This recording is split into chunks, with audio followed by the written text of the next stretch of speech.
अनिल जी, मैं आपके पास आऊंगा। पहला तो सवाल मैं दिग्विजय सिंह को लेकर के पूछूं जी। सुनील जी, अब तो 1 मिनट रुक जाएगा जी। हाँ।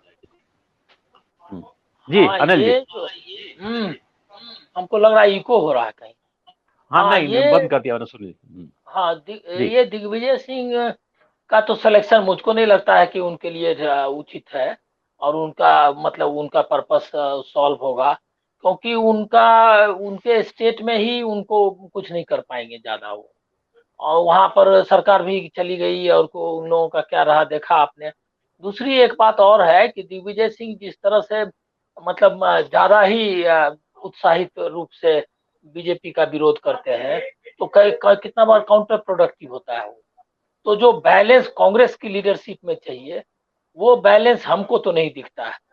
लेकिन ये जो है मुझको अब अभी मुझको मालूम नहीं कि उनको बना देने का तय कर लिया है आला कमान ने या नहीं। लेकिन मैं ये कहूंगा क्या कि जितना हम लोग देख रहे हैं राजस्थान में बुरा हाल, उतना हाल है नहीं। मैंने सबके स्टेटमेंट्स जो वहाँ के लीडर्स हैं उनके स्टेटमेंट्स देखे कि कोई जो है आला कमान के खिलाफ एक लाइन नहीं बोल रहा है। कल से जो कल मतलब परसों जो थोड़ा बहुत बोल गए थे वो लोग, वो धीरे धीरे अब तो वो भी नहीं बोल रहे हैं। वो लोग भी नहीं बोल रहे हैं जिनके खिलाफ नोटिस है। बहुत ही सधा हुआ, और सब बोल रहे हैं कि आला कमान को ये हक है। तो कोई विद्रोह वगैरह टाइप का कुछ नहीं हुआ। राजस्थान में जो गहलोत के नेतृत्व में जो पार्टी है वो पूरी तरह इंटैक्ट है। इसीलिए वहां वो कुछ लूज नहीं की है कांग्रेस उस हिसाब से। लेकिन सबसे जो मुझको जो चैलेंज है जो इसके सामने, कांग्रेस के सामने, उसमें मुझको लग रहा है कि फेलियर दिख रहा है। और कि बीजेपी जैसे स्ट्रांग पार्टी से आपका चैलेंज है, तो ये सब वीकनेस दिखना नहीं चाहिए। दूसरी बात है क्या कि एक जो अभी भी हमको लग रहा है कि सॉर्ट आउट नहीं कर पाई है कांग्रेस, कि लोकतंत्र की लड़ाई आप लड़ रहे हैं, तो आपको पूरी तरह लोकतांत्रिक होना पड़ेगा। इसके लिए जो कॉस्ट देना है वो भी देना होगा।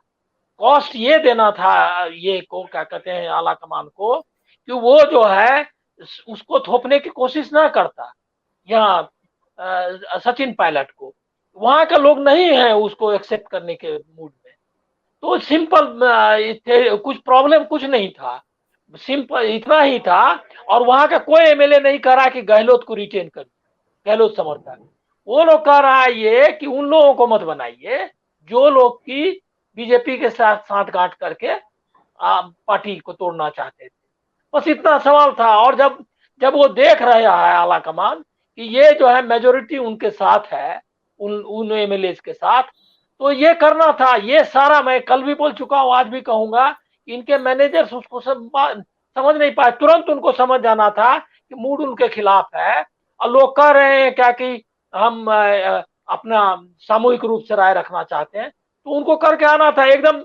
बहुत ही मिसमैनेजमेंट हुआ। इसका अर्थ ये निकलता है कि आला कमान को मतलब जो कांग्रेस की लीडरशिप है उसको G23 से सिर्फ खतरा नहीं है, खतरा है ऐसा जी एन मतलब मैथमेटिक्स में जो नंबर मतलब अननोन नंबर होता है, कितना भी हो उसमें चढ़ा दीजिए तो वो GN कहलाता है।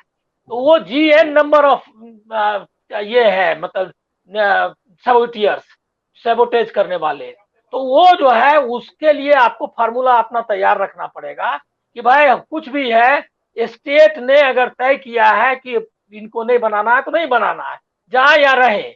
जाने आने की कोई गारंटी नहीं है कि सचिन पायलट रह ही जाएंगे।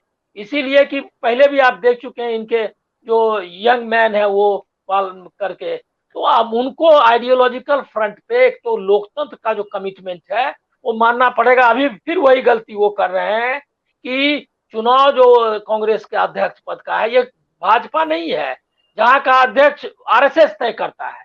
यहाँ पर वहां पे जो भी डिसीजन होता है पदाधिकारियों का, उसकी लिस्ट तैयार करते हैं यहाँ के जो उनके संगठन मंत्री हैं, जो भाजपा ये आरएसएस नियुक्त करता है कि कौन कौन लोग हैं, और वो आरएसएस के पास भेजता है और तब बड़े बाकी नेताओं जी। से मिलकर वो तय करते हैं।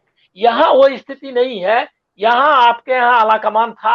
अब आपको लोकतांत्रिक ढंग से चीजें करनी है, आपको सारा प्रोसेस ट्रांसपेरेंट कर देना है और उसमें ये दरबारियों को जो भी G20 G5 G9 जो भी रहे उनको आप बोलिए कि भाई अपना अपना मेहनत करो, क्योंकि ये यही दिग्विजय सिंह का भी होगा। दिग्विजय सिंह अपना अपनी कंस्टिट्यूएंसी में भोपाल हार गए और उसके बाद जो है और वहां कौन किसके सामने हारे, जो कि एकदम मतलब रैबिड कम्युनलिस्ट है, एकदम पक्का जो सांप्रदायिक तत्व का जो ये कहना, उनसे हार गए। अब उस आदमी को आप बना रहे हैं और वो ये कह करके कि आपका लॉयलिस्ट है, तो हमको नहीं लग रहा है कि कोई कांग्रेस बेहतर काम कर रही है। उनको अभी भी देखना चाहिए कि उनके लिए जो बेस्ट आदमी हो सकता है वो रखना चाहिए। और मैं तो मतलब अब तो मैं कोई सलाह देने वाला नहीं हूँ, लेकिन अशोक जी गहलोत भी अभी भी उनके लिए बेहतर कैंडिडेट है, ऐसा मेरा मानना है।